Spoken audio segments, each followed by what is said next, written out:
Food and Agriculture Organization of the Nations has estimated that 25.3 million Nigerians are in danger of experiencing a food crisis between June and August 2023 unless urgent steps are taken to scale up and sustain livelihood and food assistance. The agency said this was contained in its October 2022 Food and Nutrition Analysis.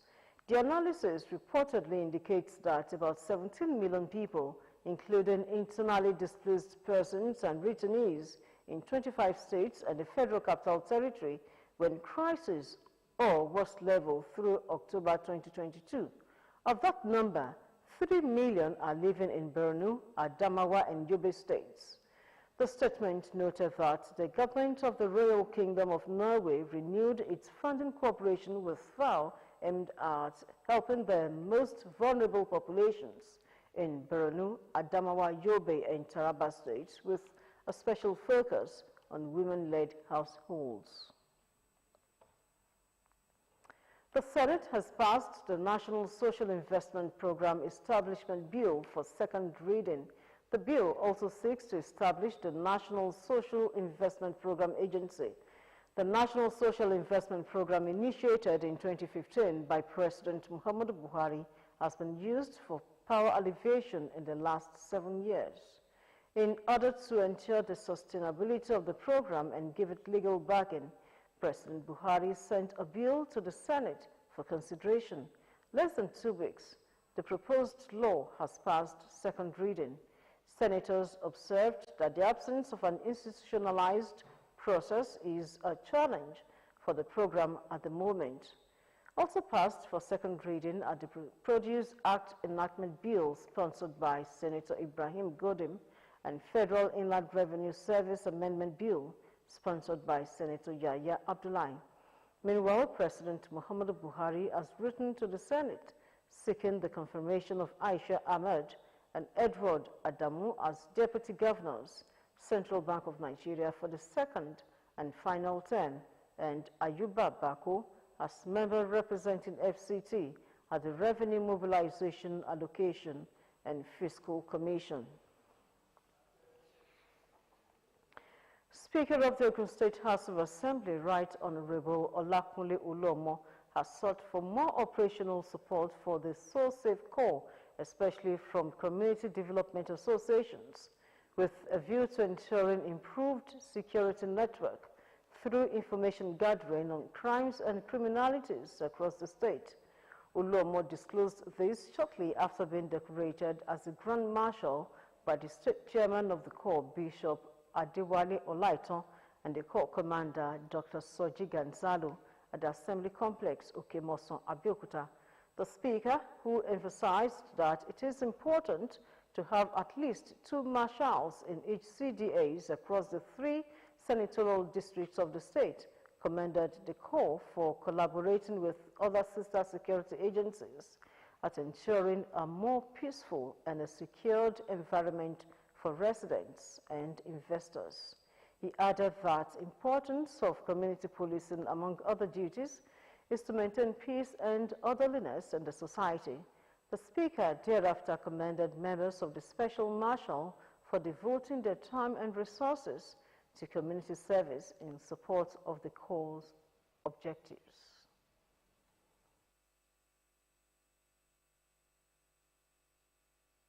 It's talking about social orientation.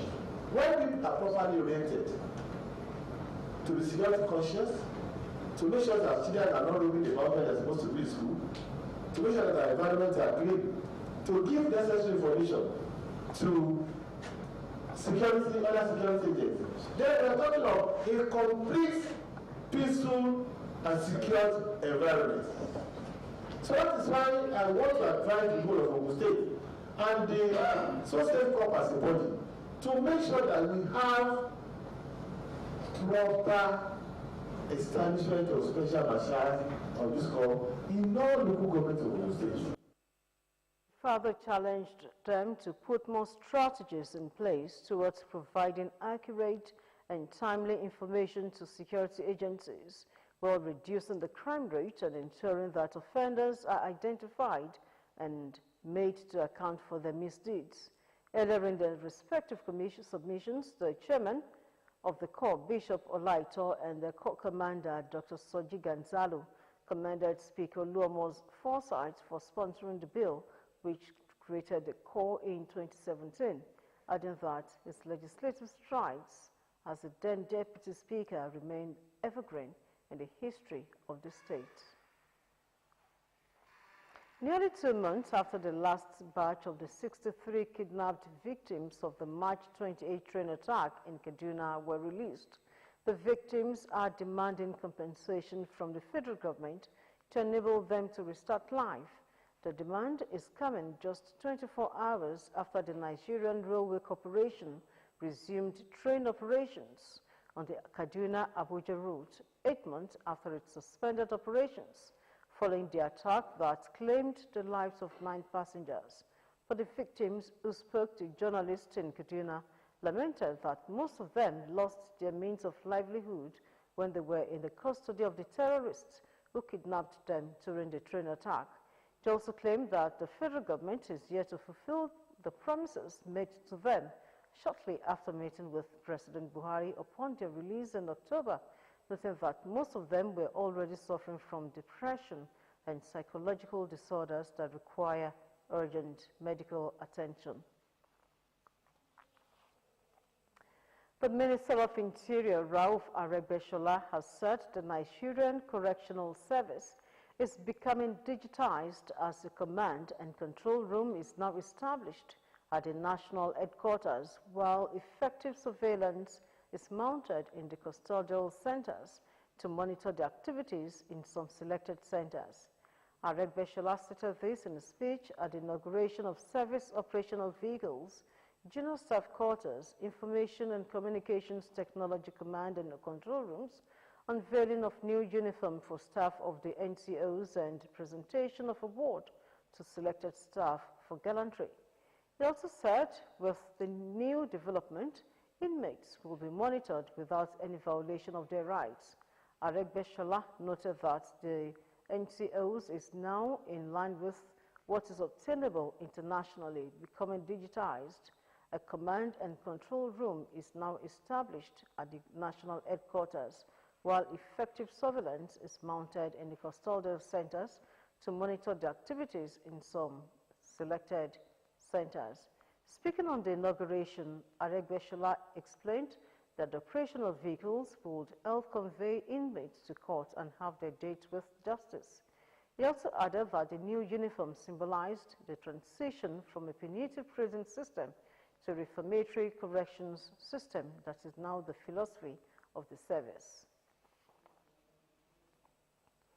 With the aim of promoting and encouraging young and emerging fashion designers in Ogun State and beyond, the Association of Tailors and Fashion Designers of Ogun State celebrated its 10th year anniversary, which took place at Abeokuta, Abeokuta.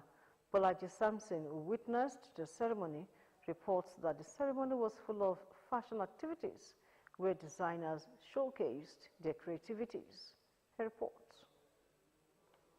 Fashion has since transitioned from the creation of clothes or trending styles to become an industry of a well-oiled working system where everyone works together to achieve a common goal with a platform for creatives. Association of Tailors and Fashion Designers of Ogun State came to life exactly 10 years ago, and it's worth celebrating. The Commissioner for Community Development and Cooperatives, Abayomi Unye, represented by Deputy Director, Department of Trade Development, Monitoring and Evaluation, Mr. Olusegun Sholeye, said the state government has made provision of 500 million naira to traders and artisans for loans. It's not meant for us, it is meant for you people. Alhaji Maruf Toriola, a state president of the Association of Tailors and Fashion Designers, Ogun State Chapter, mentioned that it's a yearly event. And this is special as it is their 10th anniversary. Association of Tailors and Fashion Designers of Ogun State. Fashion designers showcased their fashion skills, accessories, and talent.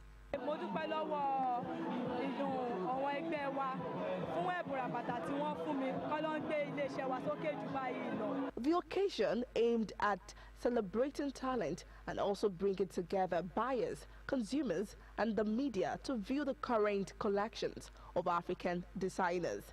Bolaji Sampson, Ogtv News.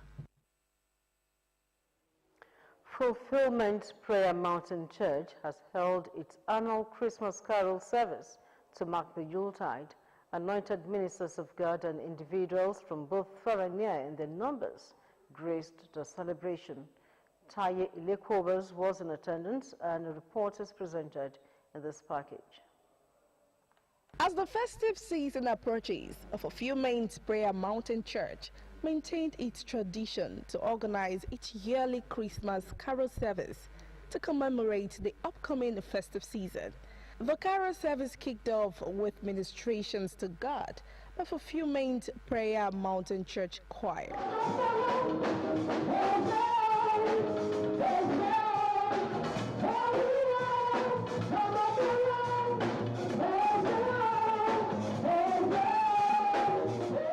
Anointed men of God and distinguished dignitaries took to the pulpit to read out the 9 lessons from biblical passages, accompanied with Christmas carol from the Host Choir.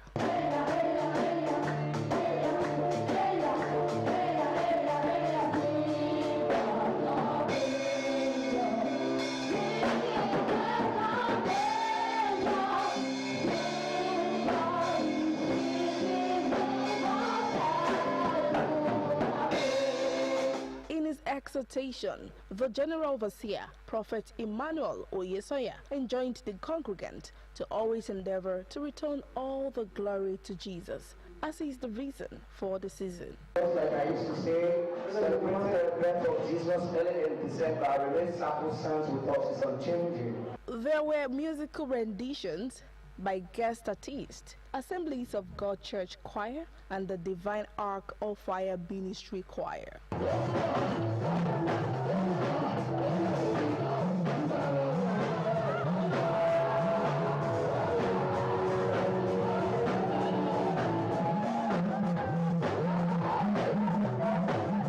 Fulfillment Prayer Mountain Father Christmas announced his arrival with gifts and goodies showered on the children and everyone in attendance. Former Secretary to the Ogun State Government, Barrister Taiwo Adeoluwa, and his wife, Barrister Folashade Adeoluwa, have been installed as Baale Onigbagbo Irunbe Christians and Are Agobinrin Onigbagbo Irunbe Christians at St. Luke's Anglican Church, Irunbe Abeokuta. The installation was done by Eba Christian chiefs before the congregation, friends, families, and well-wishers. Bumi Adigun reports. Before anyone could be picked in the society for an award, an honor, or a chieftaincy title, such person must be a good man or a good woman. For the family of the former Secretary to the State Government, Barrister Taiwo Adeoluwa, and his wife, Barrister Folashade Adeoluwa, they have been found worthy, and so they were honored as Baale Onigbagbo Irunbe Christians and Are Agobinrin Onigbagbo Irunbe Christians.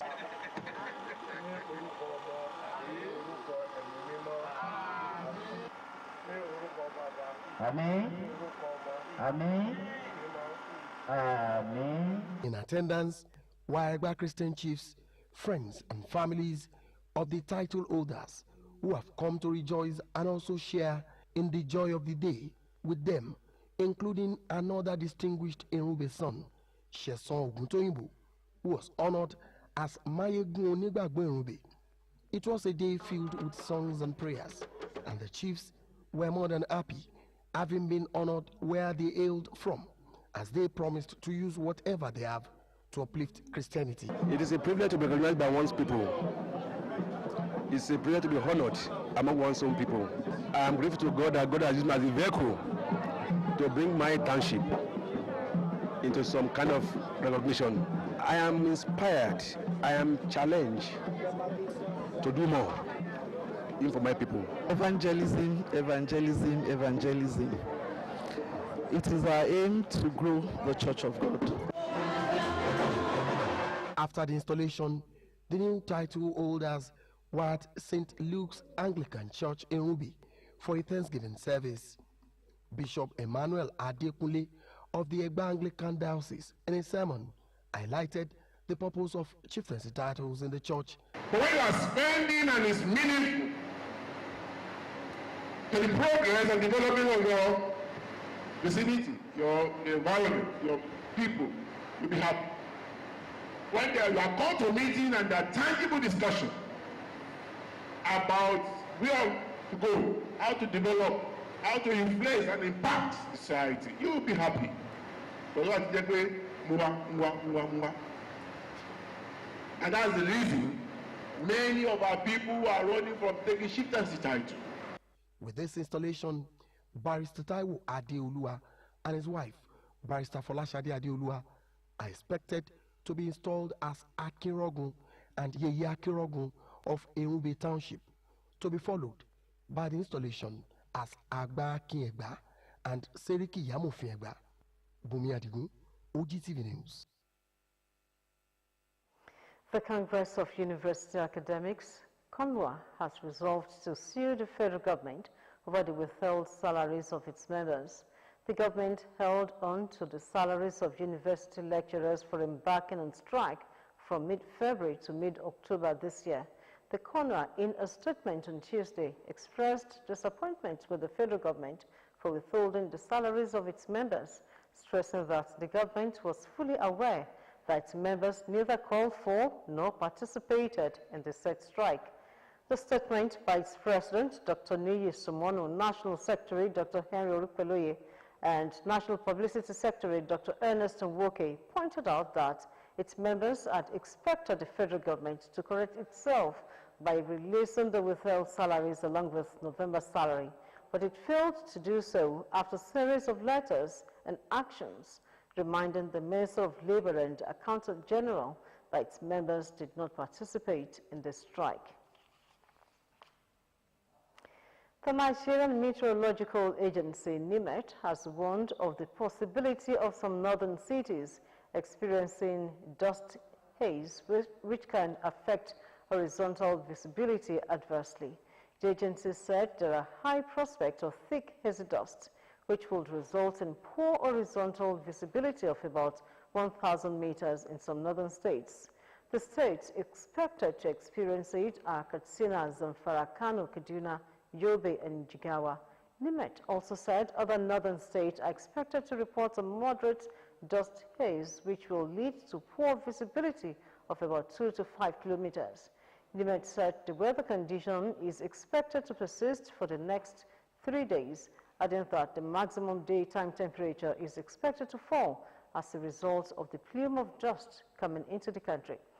The general manager in charge of public relations of NIMET, Muntari Ibrahim, in a statement, explained that weather reports monitored indicate that stations in Niger and Chad have reported dust haze with poor horizontal visibility. Business News with Dominic Agbeha is next.